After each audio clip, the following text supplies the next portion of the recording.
Alright guys, today I'm going to be talking about how to set up a Cessna 172 model for analysis in VSPAERO all the way up to calculating the stability derivatives for this vehicle. This is going to be quite a long video uh, since there's a lot of steps involved, but I figured I'd do this practical example of how to use OpenVSP on conventional wing and tail configuration such as the Cessna. So for starters, I've downloaded the Cessna 172 model from the OpenVSP hangar here. Again, I don't want to set up all the geometry. I just wanted to have something almost done, and I just want to kind of clean it up and show you guys how I would do that. Along this video, I'm going to be showing you tips and tricks and various things to watch out for when you're creating your mesh for the Aero solver. Okay, so the first thing I want to talk about is, okay, we imported this model and we want to clean it up prior to analysis. That's very similar to what you do with a CFD CAD model. Um, you want to make sure that everything is intersected correctly and the mesh looks good. Okay, so the first thing I want to talk about is these intersection areas. So you can see this trailing edge doesn't fully intersect. And this is actually going to create weird issues in our solver. I like to think that the solver works best when all components fully intersect. So I'm just going to minorly translate this down and maybe forward a little bit to make sure that that trailing edge of the wing fully intersects the fuselage there. That's the first thing. The next thing I want to add mesh resolution where it's needed. So in this area, well, this area actually looks okay. We have pretty similar aspect ratios here. I might even decrease my resolution just a little bit on the wing. So let's go ahead and do that. So you can change the distribution by changing this numW parameter, and this changes the chord-wise amount of panels. If you want to change the span-wise panels, you have to go into the section tab here and actually toggle that and under the num-u. So this is the section that's inside the wing, this first section. So you're not going to see much effect there. But if I go maybe to the second section, that's this kind of outboard wing section, and I change that, you'll see a pretty clear difference when we toggle that parameter. You really want to shoot for aspect ratios between 1 and 2, longer in the span-wise direction. And this is because you want to capture the gradients, the flow gradients in the correct direction. So we have less flow gradients in the span-wise direction, so we can get away with lower cell count in that direction. But we have more gradients in the chord-wise direction, so you want more cells in that direction. You want smooth transition between your segments. So here we have decent transition. I might reduce some of the span-wise count on this one just to, well, one, reduce my solver time, and to make sure that we have pretty close agreement in the area ratios between this segment and this segment.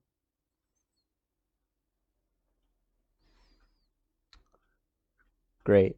So now I'm just going to look at my tip. I'm going to probably reduce that. So again, this is somebody else's model. All I'm doing is changing the mesh resolution such that it's more what I want it to be.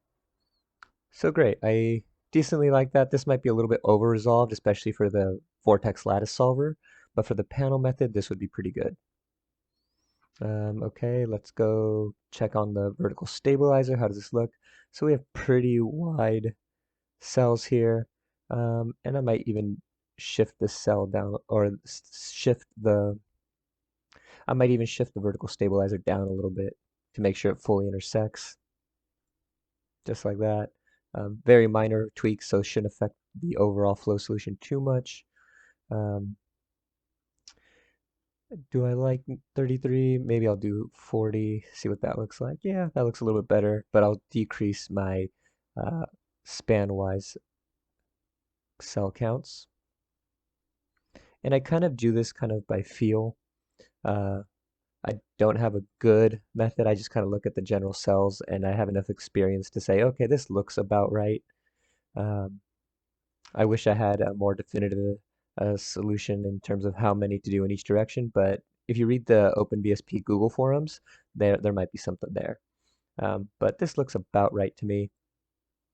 Maybe do a little bit less on that outer part since there's less flow gradients in the vertical direction. So you can see I have an aspect ratio is almost 2 to 1 there.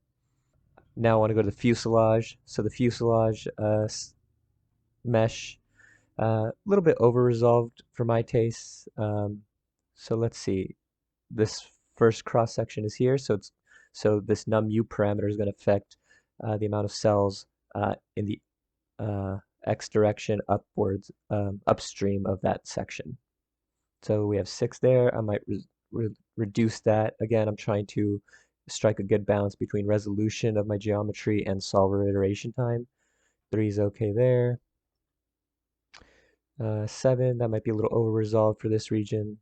So I'll do 5 there because there's not a lot of change between these two sections. 5 is pretty okay there. Should I look at 4? 4, yeah, we're going to go with a slightly coarser mesh for this runs. 5 looks okay. Now, this fuselage intersection region we're going to mesh next. You want to make sure you have pretty similar agreement between this mesh and this mesh. So this looks about right. I might add just a little bit more. So it's slightly more resolved than the wing, but that's okay, I think. Again, I've done this enough to where I know what kind of feels right, and I've built an intuition for meshing. And the more you run these types of runs, you'll get that same intuition. But yeah, that looks about right. We'll see if this region back here doesn't cause problems later, but hopefully because it's fully intersected, it won't. We'll find out. Okay. There's that next cross section. This seems a little bit over resolved, so reduce that. And then this aft region here. We have a pretty similar cell spacing. Actually, that vertical stabilizer seems like it might need a few more, so I'll go back to the vertical stabilizer, add a few more cells in that direction. All right, hopefully that works out all right. We'll find out. Cool. So I've messed with the mesh a little bit, and it looks about right. I've reduced resolution in some areas and increased it in others. Again, you'll have to do this kind of iteratively as you run the solution and see what areas give you problems, if any. Hopefully this doesn't give us any problems, but we'll find out. Okay, so now the next thing I want to talk about is the uh, root cap and tip cap types. So for the panel solver, you actually want to set your root caps to none. So what does that mean? So if I go to this wireframe, there's this extra kind of root cap that's placed here at the symmetry line, and that'll mess with a lot of solvers, especially the panel solver. So I'd like to make sure I set that to none so that that extra mesh doesn't get placed there. And then in terms of the tip cap treatment, if I go over to the tip, set this to hidden. The tips, I like to usually make them round because most wingtips are round. And if you want to set the length so that it extends out a little bit, you can set that, and you can see that we're treating our tip as a round extended leading our tip edge extension. And we'll go ahead and do that to our horizontal stabilizer as well. So root cap to none, tip cap to round. I'll leave it as a default value. The stabilizer here, again, I'll set this root cap to none and the tip cap to round. Great. For the stabilizer, I actually want to get rid of this part. So I know why the creators of this model did that, and it was so that it fully intersected here and you had kind of um, this aft kind of dorsal fin sticking out. Um, I don't love that though because it's going to cause problems in the VLM solver. Um, this kind of intersection of this root and the fuselage. So I'm going to at least try to decrease its length. So if I go here, I'm going to decrease this maybe to that and then shift the whole tail up a bit to kind of to about where it was before. All right, I'll just leave it there for now. We'll see how that ends up working in the solver later. Cool. Okay, now the next big issue I found in this model was that the struts for both the landing gears and the wing bracing struts are made of fuselage components.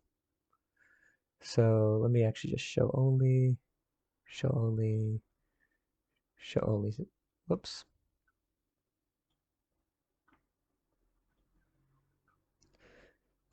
So these components are all fuselage components, and those actually don't solve well unless they're aligned with the streamwise direction. So what that means is the fuselage is a fuselage component aligned in the streamwise direction, and that'll solve good in the panel solver.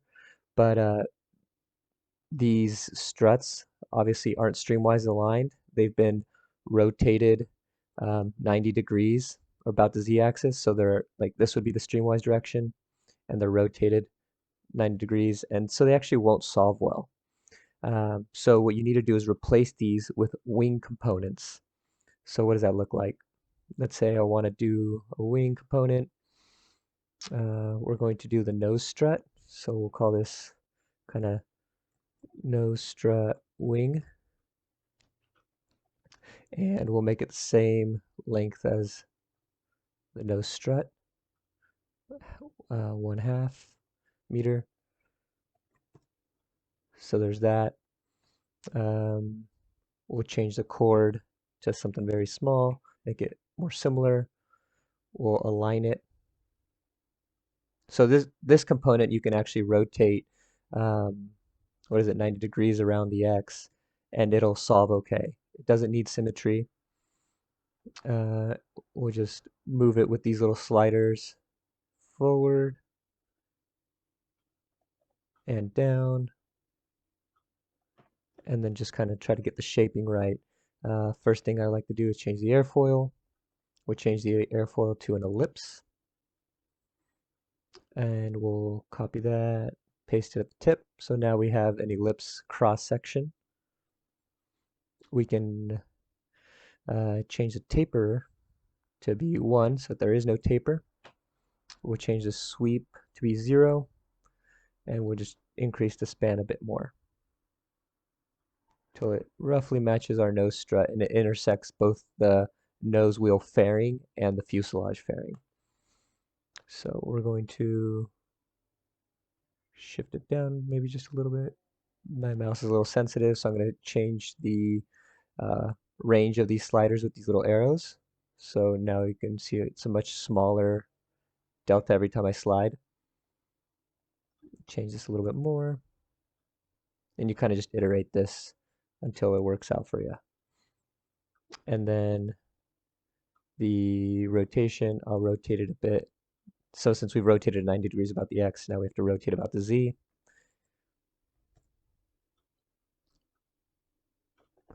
Maybe change this a little bit more. Yeah, perfect. So now this nose strut component will replace our nose strut. Oh, we can see that the airfoil still... Okay, so now I want to change the airfoil, make it a little bit thicker to match the strut. You can do that with these values, the height. We can copy that, paste it there. That looks a little bit closer. Maybe change the airfoil chord as well. And you just iterate on this until it looks right.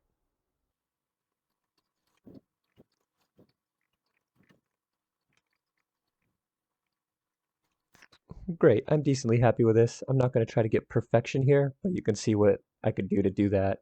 Okay, and now I'll delete the old nose strut and replace it with this wing component. So what I've done is copied and pasted it into the landing gear. And so now if we show these three and the fuselage, we can see that our nose strut intersects both the fuselage and the fairing, and it's now a wing component um, as opposed to a fuselage component. Great. So I'll go ahead and do that for the wing strut as well as the uh, main landing gear strut, and be back in a second. Okay, and we're back. So I want to show you here that I've significantly changed the nose strut, the main gear, landing strut, and the wing bracing strut to now be um, wing components with ellipse cross sections. And these will solve much better in both the panel solver and the VLM solver. You'll get a nice stagnation point on the leading edge of that, and you'll get kind of the pseudo trailing edge, even though there's not properly an actual trailing edge in real life, but the solver will work much better with this. Again, and it's because the fuselage components always need to be streamwise aligned or close to. Um, and since these struts, there's no way to do that with the struts, we had to make them wing components. Okay, so the next thing I want to talk about is adding control surfaces to each of our lifting surfaces. So I'm just going to show only the wing vertical stabilizer and horizontal stabilizer. Starting with the wing, we'll add flaps. So you do that in this sub tab, go to control surfaces, and you can click add there. So the aileron almost got set, so we'll just actually go ahead with the aileron instead. Kind of just doing this live. Setting up the U direction. The U direction is going to be the span-wise direction. I happen to somewhat have an idea of what these should look like already because prior to this video, I prepared for it. And I happen to know that roughly where these things should be placed from looking at technical drawings of the Cessna 172. So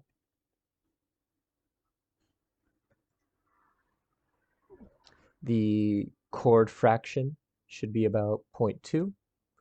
And let's look at this top view, see how this looks. That looks about right, maybe a little bit shorter. Somewhere in there. The aileron doesn't go all the way out to the tip, it stops just a little short. And so we've set the span-wise fraction with the start and end view parameters and the chord fraction with the start length over C. Now we'll add flaps. So I'm going to add another control surface, call it flaps. Start it really close to the center line and end it close to our other control surface. There. Let's see where our fuselage sits. So we can actually toggle this a little bit more outboard so that when the flap deflects, there's no intersection with the main fuselage. Great. Great, that looks pretty good.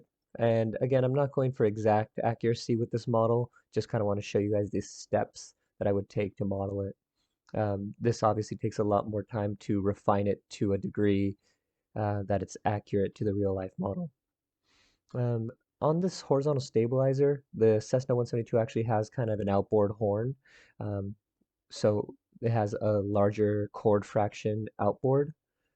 So I'm actually going to remove this constant toggle and make it slightly larger outboard than inboard.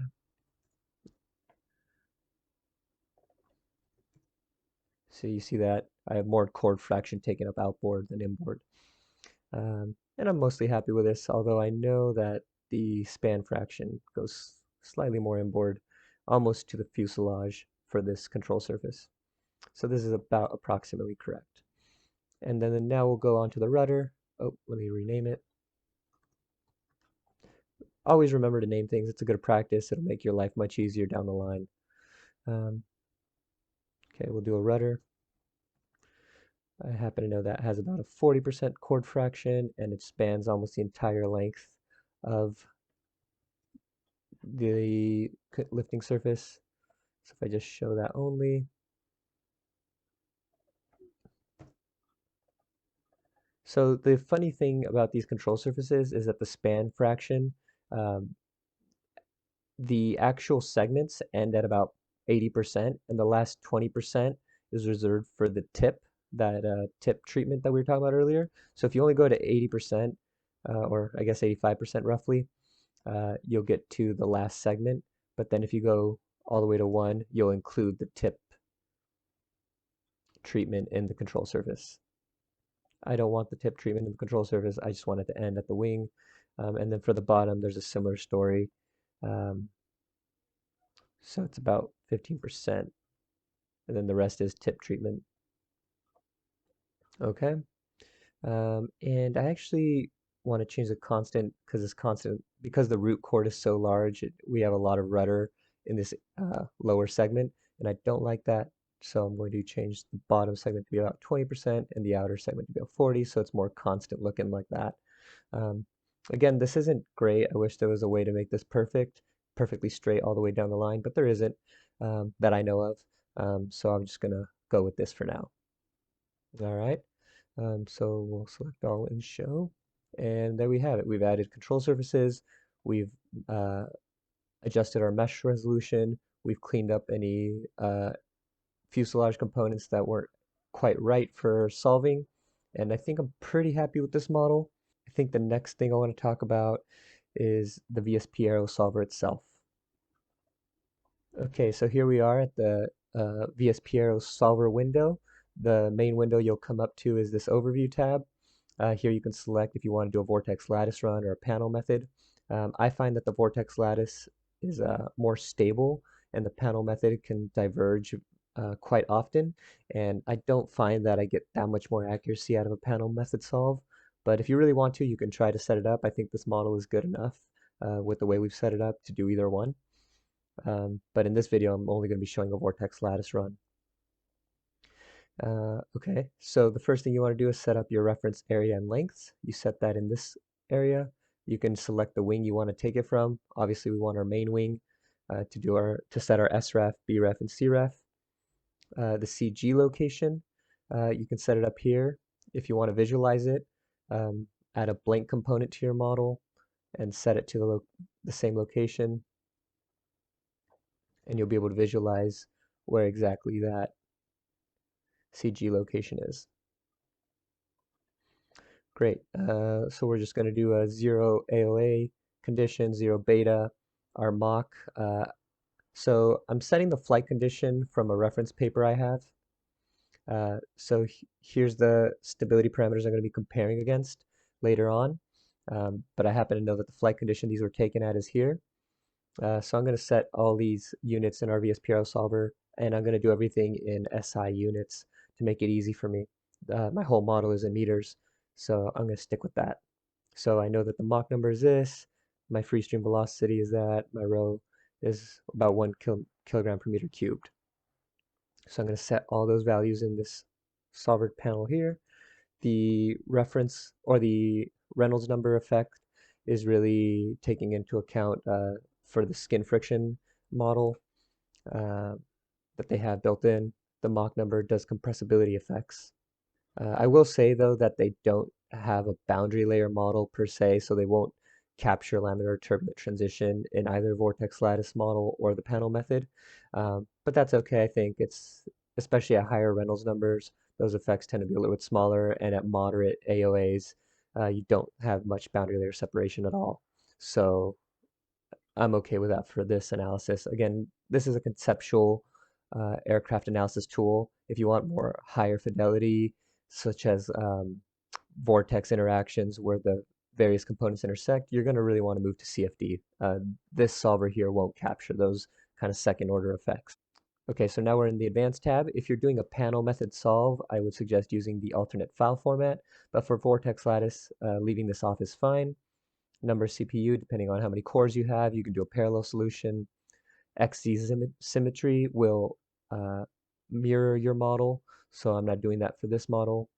Preconditioner, I always leave it to the default. I've played with the other ones. They don't seem to work as well, so just leave it to the default. The second order Kármán-Szén Mach correction is just a different take on the Prandtl-Glauert correction that most people are familiar with. So I enable that. It seems to be a little bit more accurate in terms of compressibility effects. However, this vehicle is only flying at 2/10 of a Mach, so compressibility effects shouldn't be too great. For the wake iterations, about 8 is the right number of iterations. You'll take a look at your residuals later to see if it is sufficient or not for your liking. But I start with 8. Wake nodes, I start with 32. Again, looking at our residuals after the flow solution has converged will tell us if this is sufficient or not. In this other tab, there's a couple parameters that I'm not fully familiar with. I really just toggle this CL max parameter, and this is a sort of a CP limiter or a CL limiter when it does the summation of forces in the post-processing, but it doesn't actually affect the solver at all. So don't think that that's having any effect on the convergence of your run. So in the run mode, the first thing we're going to do is look at a single point um, stability or single point arrow analysis. So you set this to off, so there's no stability um, derivatives calculated. Uh, and so you'll see that the advanced flow conditions is removed, and that's because uh, VSPAERO is independent of free stream velocity since everything is non-dimensionalized in the solver. Okay, that's the majority of stuff there. Now we can go on to our control grouping tab. Okay, so the first thing I want to add is a couple of different groups. We're going to have three, I guess, four control groups, um, and we're going to, in each control group, add the corresponding surfaces. So we can see here that when you click on them, it's highlighted in the window. So the first ones we're going to add are ailerons to the first control group, and I'm going to name this aileron group. Again, this makes your life way easier down the line, so make sure you name everything. Now to this to the 0th group, that was aileron group. The first group is going to be the flaps group.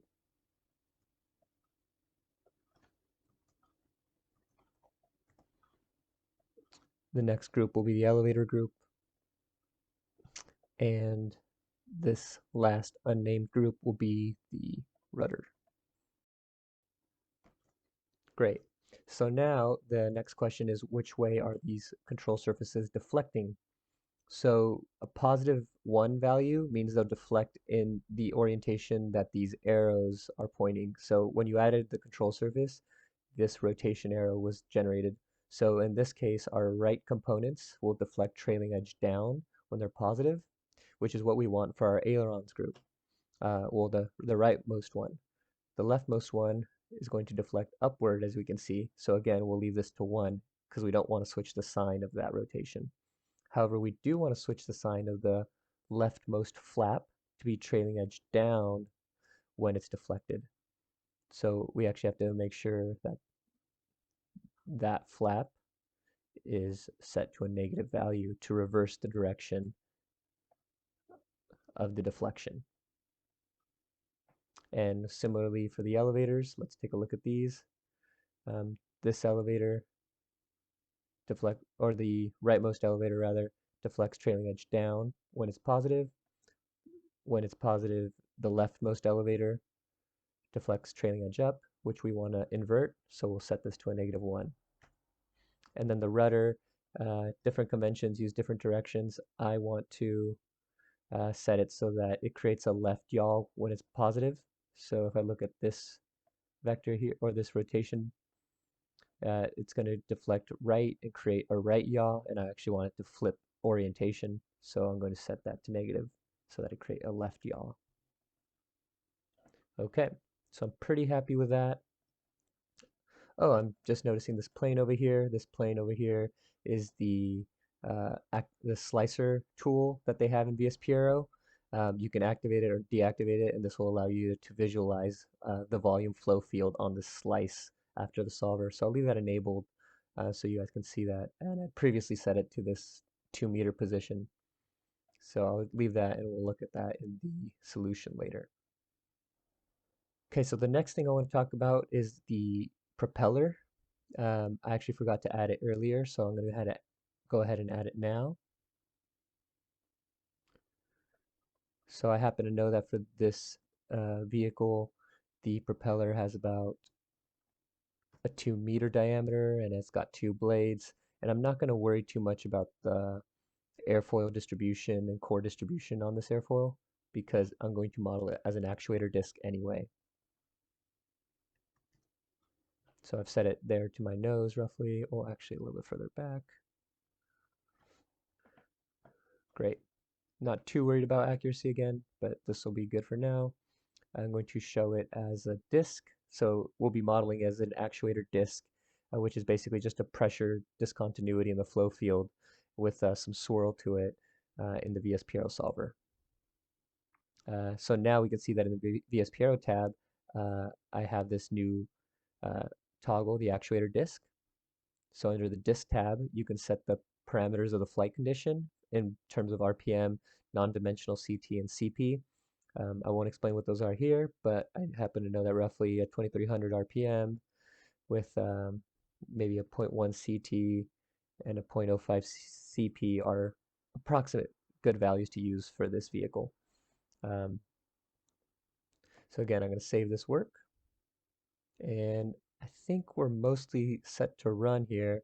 Let me just make sure I didn't miss anything. All right. So in this first overview tab, since we've created all the groups, you can actually set the degree deflection of each of the controls.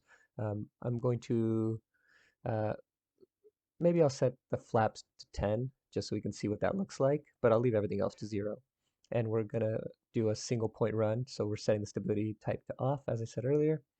And since we now have CT and CPs for our disk, now it actually is important to set the correct V infinity and rho values, since these are used to or to redimensionalize the disk coefficients.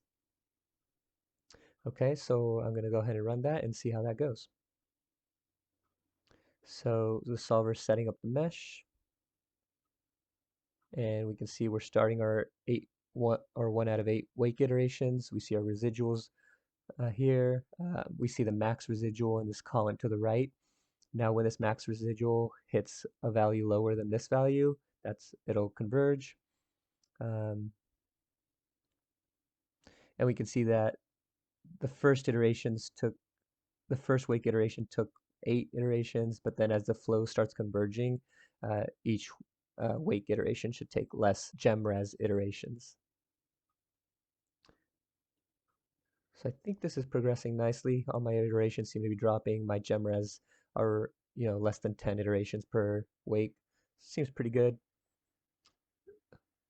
First thing I want to look at is my convergence.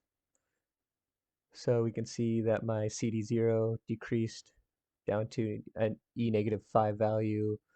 My induced drag similarly seems to plateau. You can see that this is good convergence. L over D has a pretty decent convergence. Since L over D is a ratio, you don't expect the same order of magnitude drops, so -1 to -2 is pretty okay in my experience. So this seems like a well-converged solution. We can see our load distributions. This is our sectional lift coefficient over each of the surfaces. So it seems we have some asymmetry going on. So looking at the solution in more detail will tell us why that's happening. If we go to the sweep tab, we can see alpha versus CL plots. We have about a CL of 0.3. This hopefully is because our flaps are deflected. We'll take a look in the viewer in a second. And again, as I said earlier, we can see our slice CP distribution in this plot. So something weird is definitely going on here. I don't love that, but let's take a look at the viewer and see what happens. Cool, so here we are in the viewer. I like to enable my pressures. Yeah, kind of suspected that this might happen. It doesn't love the overlapping of the vertical stabilizer and the fuselage in this direction when the VLM geometry was generated. So I would ideally like to remove that.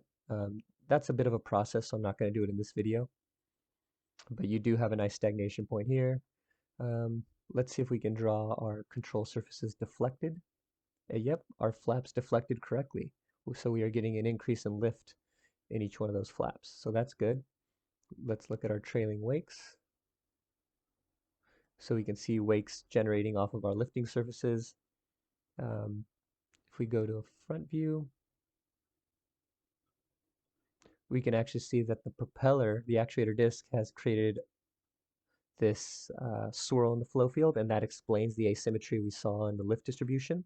We get this left counterclockwise swirl going on. We get additional lift from our flaps here, and you get some roll up of the tip vortices here. So our model is actually pretty well converged, and I like the physics I'm seeing. So I'm confident in this model to move forward with stability derivative analysis. So now I'm going to enable this steady stability type, and I'm going to, since I've already set everything up correctly, all you need to do is hit run and all the derivatives will be calculated. It's going to calculate or alpha versus CL curves, the beta derivatives, the P, Q, and R derivatives as well. So I think the steady mode is the most comprehensive. The pitch does some sort of pitch oscillation analysis, which I'm not fully informed on what it does, so I won't speak too much about it. And then the PQR analysis are the dynamic derivatives in isolation, but this steady solve actually encompasses those derivatives as well. So I'm going to go ahead and run that, and I'll be back in a second. Okay, so my model has finished solving, and now we can launch the results manager. The first thing I look at is my convergence. It looks like most of these solutions converge well enough. The induced drag dropped by 4 orders of magnitude. The lift dropped pretty well. There's a couple of side force cases, so you do want to look at the side force cases because there's some, yeah, beta. There's some side force cases, so you do want to look at beta. Under the load distribution tab, you can again look at your sectional lift distribution if you want to. Um, the sweep is interesting to look at for this because you can see that there was a perturbation uh, solved for in the alpha. So you can see that most cases were at 0, but there was one case up at 1 degree alpha, and you can see the slope in the CL plot here. Okay, the next thing I want to look at is the viewer tab and look at the aero pressures. As I've said before, aero pressures. Um,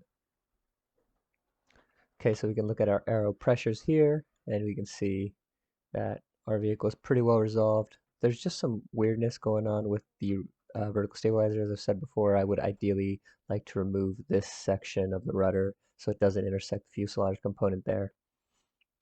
But for now, we'll just know that that's something that would need to be cleaned up in this model to be fully trusted. Okay, we can look at our trailing wakes, see the effects of the propeller swirling the wake. Okay, so once you've looked at that, you can actually go look at the solution files. So once you've looked at that, you can look at the solution files, see that there's a bunch of files that were generated. I won't go through all of them because there's quite a bit. Really just the one of interest is this .stab file where the stability derivatives are located. And you can open up this and it'll show you the base coefficient versus the various design variables or alpha, beta, P, Q, and R, and control group degrees. Everything's in radians though, so make sure you note that. Just off the cuff here, we can look at a couple key derivatives like CL versus alpha is in the avenue of 5, which is normal for that coefficient. Our pitch derivative, CM versus alpha, is negative. So it's a pretty stable aircraft. That's good. We can see that our different control groups, if I remember correctly, the first one was ailerons. The next one was flaps. And these control groups were however you set them up in that control tab. I believe we had elevators next, followed by the rudder. So you can see that the aileron has an effect on the roll moment, a negative effect on the roll moment. The flaps have a positive effect on lift. So does, interestingly enough, the elevator, but not as much as the flaps. And the elevator has an additional effect on the pitching moment. And the rudder has an effect on the yawing moment. Okay, so there you have it. I'm not going to go in detail much more than this. Just kind of wanted to walk you guys through the steps of how to calculate the stability derivatives and set up your aerodynamic model. There's a lot more to go over here, but that's just a high-level overview. All right.